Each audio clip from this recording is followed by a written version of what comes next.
우리 성도 여러분 안녕하세요. 오늘도 우리 구역공과 25주 여호와께서 너희를 다스리시리라 하는 제목으로 우리 구역 기도회로 함께 하겠습니다. 여름 시작되었고 이렇게 6월이 너무너무 빨리 가는 것 같아요. 이제 내일 모레면은 6월 마지막 주일이 됩니다. 참 여러 가지로 뭐 해놓았나 싶은 그런 마음이 들기도 하는데요. 여러분, 이럴 때 우리 더 말씀으로, 믿음으로, 또 하나님 은혜 아래 열정과 성실함, 인내, 수고, 이런 것이 더 필요하지 않겠나 그런 생각을 합니다. 특별히 이번 26일 주일에는 구역 우리 찬양 축제로 함께 하게 되었는데요. 여러 구역들이 함께 참여해서 아름다운 잔치가 되고 또 우리 오랜만에 우리 함께 온 교회가 하나 되는 그런 복된 시간 되기를 원합니다. 25주 여호와께서 너희를 다스리시리라. 우리 신앙 고백하심으로 우리 교제 시작할까요?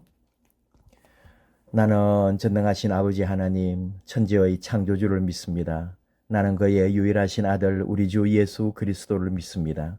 그는 성령으로 잉태되어 동정녀 마리아에게서 나시고 본디오 빌라도에게 고난을 받아 십자가에 못 박혀 죽으시고 장사된 지 사흘 만에 죽은 자 가운데서 다시 살아나셨으며 하늘에 오르시어 전능하신 아버지 하나님 우편에 앉아 계시다가 거기로부터 살아있는 자와 죽은 자를 심판하러 오십니다. 나는 성령을 믿으며 거룩한 공교회와 성도의 교제와 죄를 용서받는 것과 몸의 부활과 영생을 믿습니다. 아멘. 오늘 찬송은 38장인데요. 예수 우리 왕이여 이곳에 오셔서 우리가 왕께 드리는 영광을 받아 주소서 하는 찬송인데, 우리가 이 교제를 같이 할 때 이 찬송을 부르기는 좀 힘들죠. 그래도 여러분 꼭 이 교제가 끝난 후에라도 마무리하고 기도하시면서 마지막 이 38장 찬송을 꼭 해주시면 좋겠어요. 오늘 우리에게 주신 말씀은 사사기 8장 22절에서 28절, 그리고 기도원에 대한 말씀이기 때문에 사사기 6장부터 좀 다 읽어주시면 좋죠. 미리 여러분이 읽어주셨으면 더 좋겠습니다. 오늘 우리에게 주신 교재로 그대로 사사기 8장 22절에서 28절까지의 말씀만 우리 함께 교재를 가지고 같이 말씀 보실까요?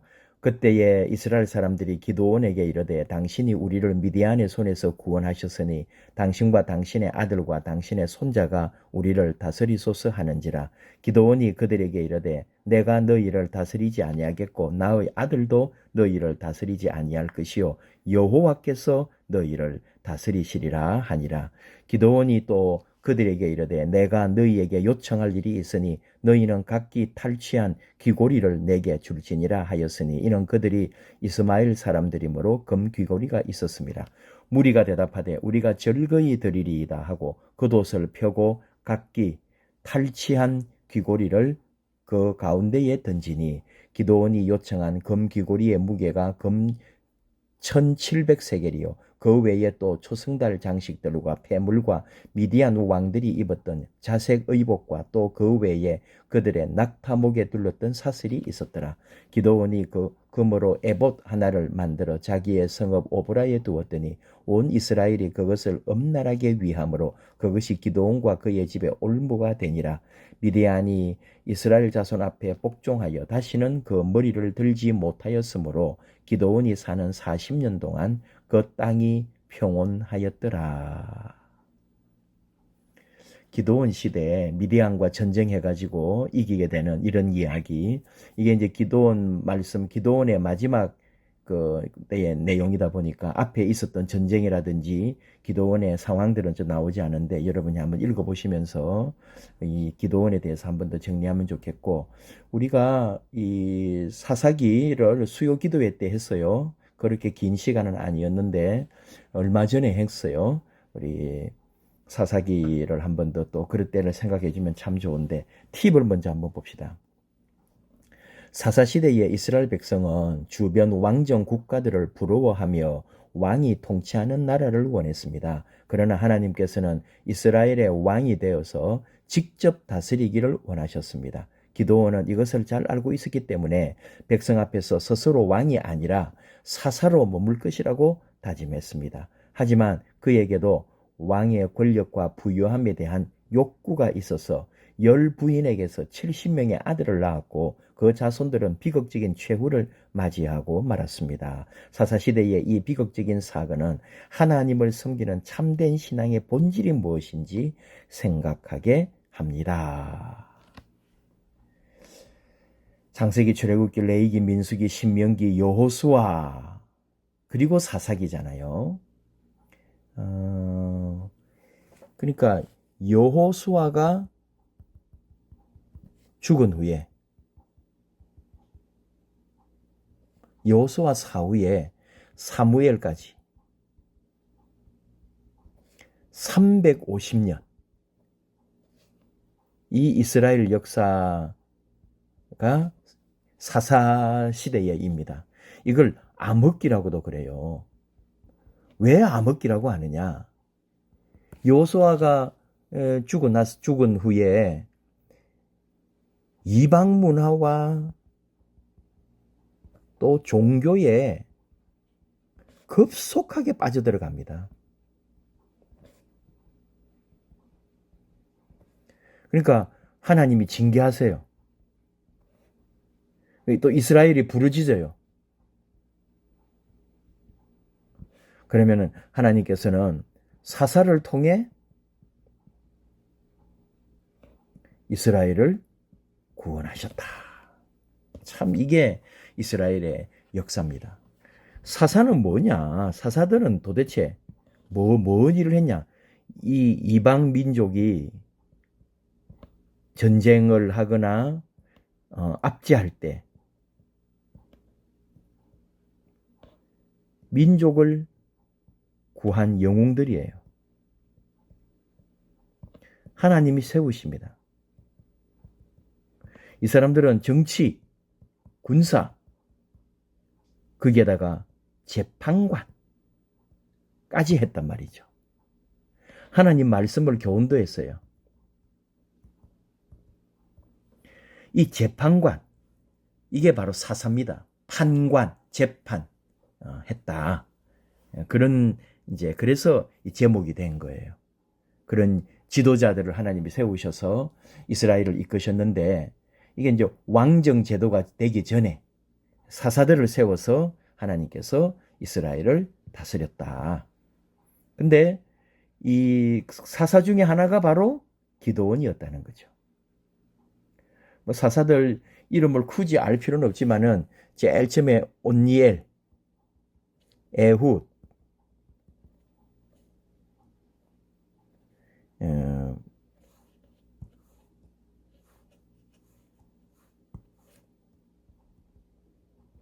그 다음에는 삼갈, 드보라. 많이 들어보셨죠? 바락이라는 사사도 있었고, 그리고 기드온이에요. 그 다음에 아들 아비멜렉,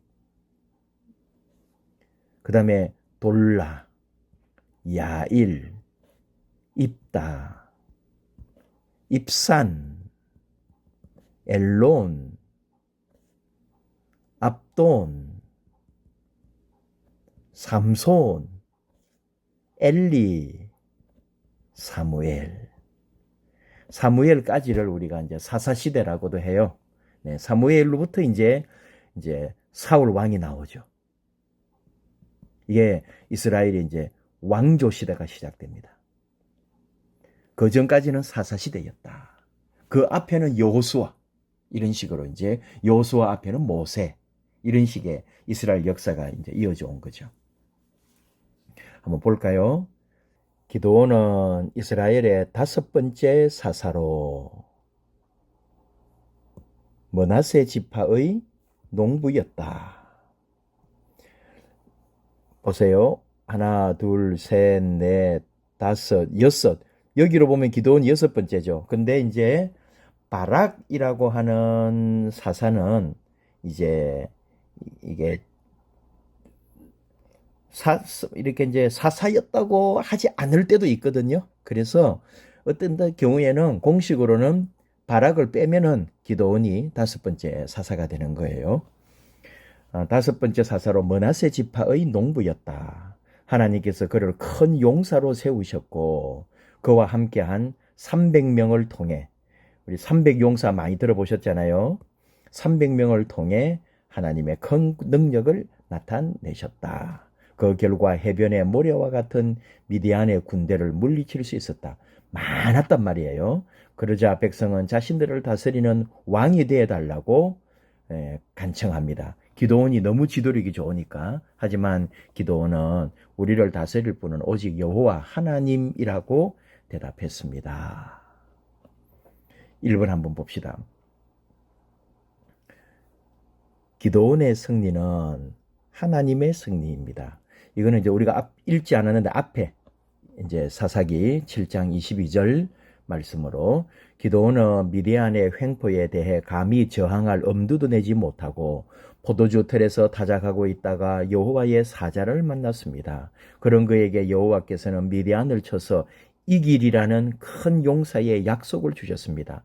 그런데도 확신을 얻고자 하나님 앞에 여러 번 증표를 구했습니다. 담대함으로 무장했지만 기도원과 함께한 300명으로 미디안 대군을 상대하는 것은 불가능해 보였습니다. 그들 손에 들린 나팔과 항아리와 횃불은 적을 무찌를 수 있는 방도가 되지 못했기 때문입니다. 하지만 하나님께서는 나팔 소리와 함께 미디안 군대가 일어나 자기들끼리 싸워 몰살되게 하셨습니다. 결국 이 전쟁은 하나님께서 미디안과 싸워 이겨주신 승리였습니다. 뭐 더 이상 말할 필요가 없지요. 하나님이 싸워주셨기 때문에 이긴 거지 군인들로 이긴 게 아니다 하는 것을 다시 한번 우리가 생각하게 되죠. 기도원은 7년 동안 이제 그 압제가 있었거든요. 기도원 시대에 7년 압제가 있었고 기도원을 통해 가지고 40년 평화의 시간이 누려지는 거예요. 오랫동안 사사의 역할을 감당을 합니다. 그런데 그게 다가 아니더라 이거죠. 이제 이걸 우리가 한번 보겠습니다. 하나님의 승리는 끝까지 지켜져야 한다는 거죠. 끝까지 지켜야 한다. 오늘 이제 23절의 말씀인데 오늘 원래 우리 요절 말씀이 23절이었어요. 기도원이 그들에게 이르되 내가 너희를 다스리지 아니하겠고 나의 아들도 너희를 다스리지 아니할 것이요 여호와께서 너희를 다스리시리라 하니라. 앞에 말씀에 그렇게 나왔는데 끝까지 뭔가 지키지 못했다는 거죠. 하나님의 승리는 끝까지 지켜야 하는데 이스라엘 백성은 미디안의 횡포에서 벗어날 수 있게 해준 기도원에게 왕이 되어줄 것을 요청했습니다. 하지만 기도원은 미디안과의 전쟁은 하나님께서 싸워 이겨주신 것이라는 사실을 알고 있었기 때문에 백성의 요구에 응할 수 없었습니다. 대신 전리품으로 탈취한 금귀고리 1700세계를 가지고 에봇을 만들어 자기 조상들의 집이 있는 오보라에 두었습니다.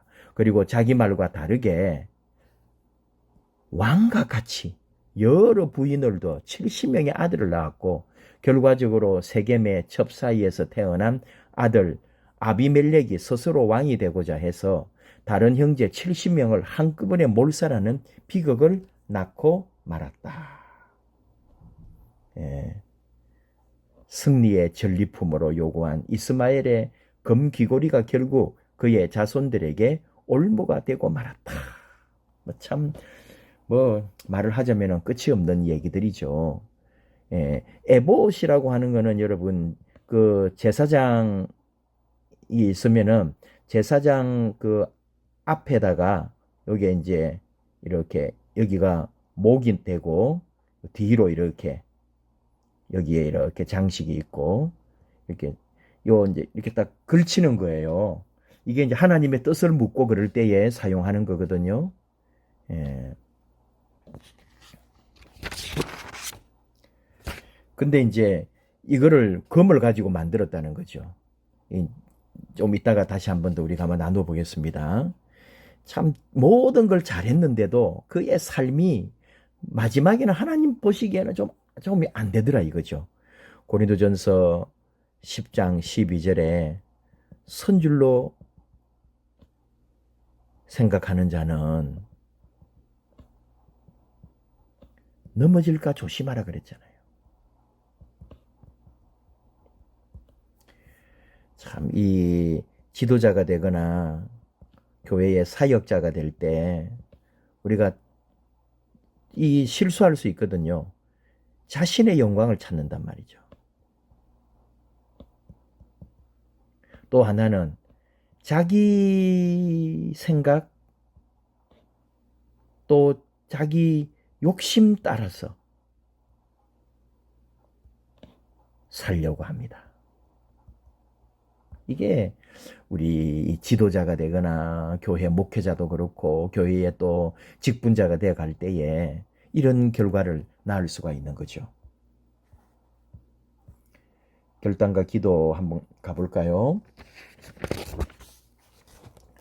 왕이신 나의 하나님, 주께서 베푸신 은혜를 누리면서도 감사하지 않고 오히려 교만해 스스로 높인 것을 용서하소서.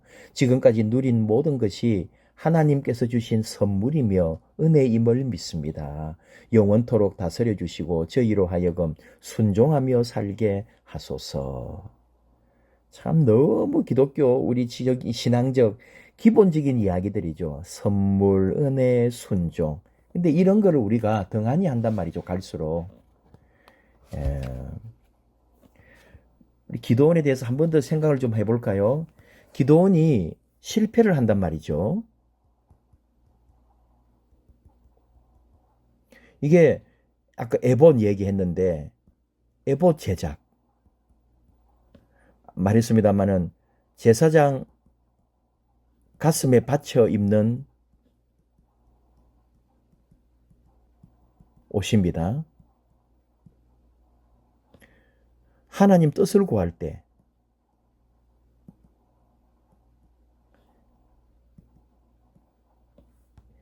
에봇을 사용했단 말이죠.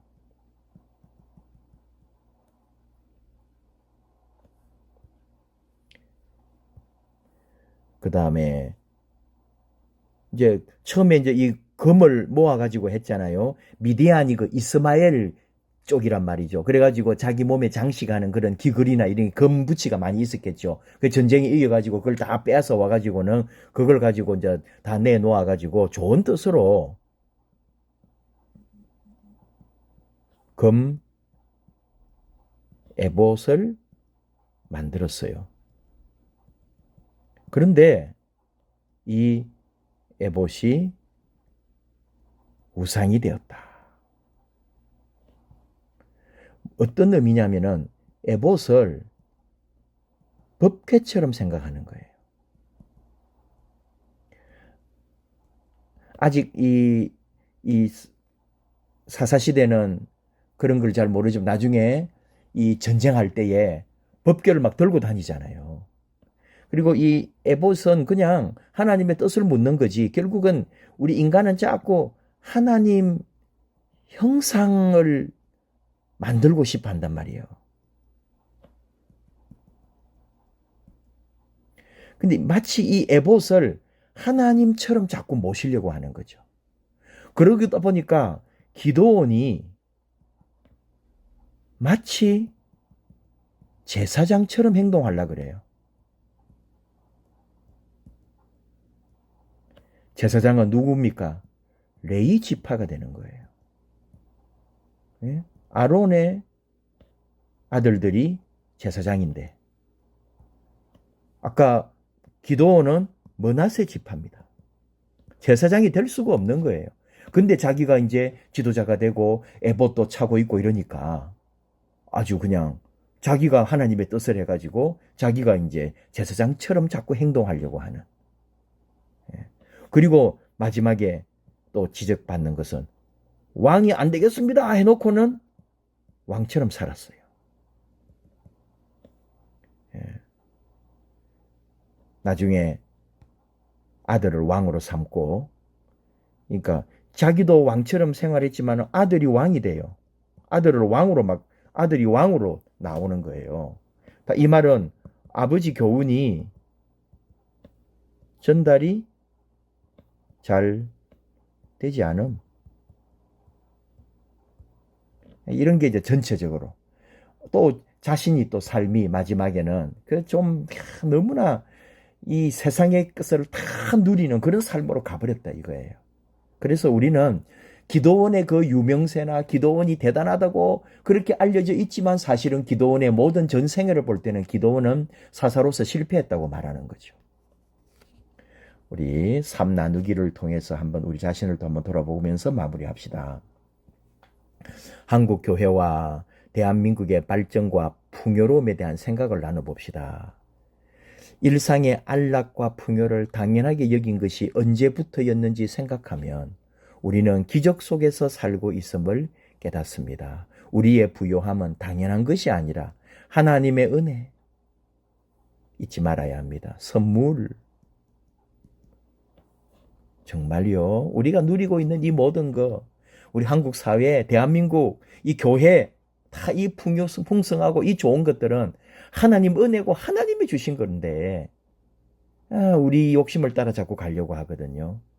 우리가 누리는 모든 것은 하나님께서 주신 선물임을 고백해 봅시다. 셀 수 없이 많은 전쟁과 비극의 역사, 일제강점기의 수달과 6.25 전쟁의 아픔을 극복하고 오늘의 부유함을 누리고 있습니다. 오히려 이것이 우리의 자랑이 되고 있지 않은지 스스로 돌아보는 것이 필요합니다.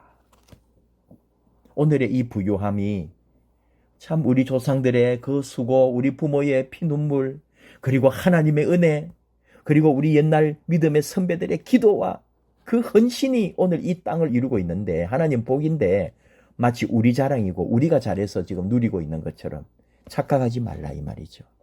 기도원이 그렇게 위대한 지도력을 가지고 나라를 구해낸 좋은 지도자인 것, 사사인 것 같지만 결국은 그의 삶의 전체 마지막으로 갈수록 너무나 변질되어 가지고 10명의 부인에게 70명, 딸은 어떻게 하고요? 그럼 또 딸은 숫자도 안 나와요. 그리고 결국은 이 아들들끼리 다 죽이는, 아들들을 다, 이런 비극이 일어나는 역사, 그런 게 하나님 앞에서 볼 때는 우리가 무엇을 정말 잘하는 것인지를 다시 한번 생각하게 되는 거죠. 여호와께서 너희를 다스리시리라. 하나님이 우리의 왕이 되신다. 하나님이 우리와 함께 하셨다.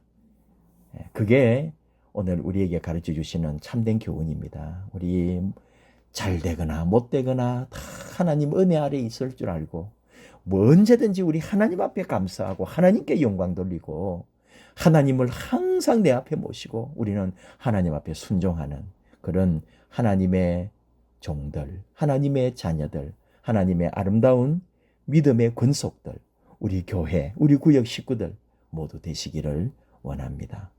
무더위가 계속되고 장마가 또 시작되어서 어제부터 이렇게 비가 또 많이 오고 그랬는데요. 하나님께서 우리 모든 성도님들 가정을, 우리 삶을, 우리 교회를 지켜주시기를 원합니다. 기도하겠습니다. 하나님 아버지 감사합니다. 기도원을 통하여 가르쳐 주시는 하나님 말씀 듣습니다. 하나님께서 우리를 다스리시고 하나님이 우리와 함께 하신다고 하면서도 결국은 우리가 누리고 우리가 잘되고 우리가 복받는 이 모든 것이 마치 내가 마땅히 누릴 것인 줄, 내가 잘되어서 내 수고와 내 지혜와 내 능력으로 된 것인 줄 착각할 때가 많습니다.